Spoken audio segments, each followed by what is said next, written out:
وآت ذا القربى حقه والمسكين وابن السبيل جل الله أكبر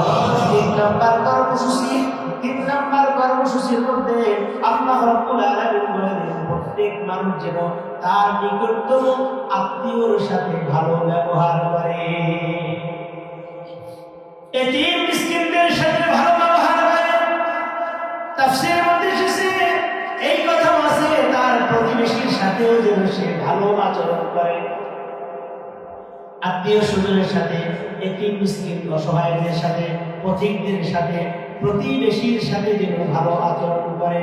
আর যত মামলা হামলা, যত মোকদ্দমা, যত ঝড়-কাচাটি আছে সব প্রতিবেশীদের সাথে আমাদের ঠিক না বলেন?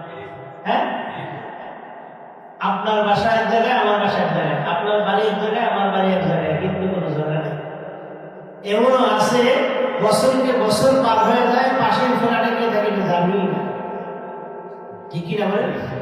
কিন্তু আত্মীয় স্বজন প্রতিবেশী যারা আছে তাদের সাথে যত মামলা দেখবেন, আমার মনে হয় 95% মামলা সব সম্পদ দিয়া, ঠিক নেই? ভুল করিনি তো? হয়তো মা চলে গেছে, বাবা চলে গেছে, চাচা আছে, অথবা চাচা চলে গেছে, ভাইস্তা আছে, এই ভাইস্তার সাথে জমি জমা নিয়ে লাগছে, ঠিক কিনা বলেন?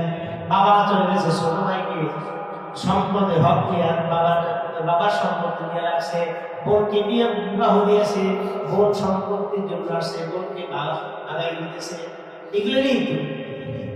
অথবা চাচা মারা গেছে, জমি কোনোভাবে বাচ্চাদের নামে নামজারি বেড়ে যায়নি, ওই ফাঁকে আপনি কি করলেন? শিক্ষিত মানুষের সাথে কলমের খোসা দিয়ে ছোট ভাই, ওই চাচতো ভাই, খালতো ভাই, মামতো ভাই, ওদেরকে বোকা বানায় আপনি বড় লোক হয়ে গেছে, আর তারা একটা মামলা করে দিছে, ঠিক নেই?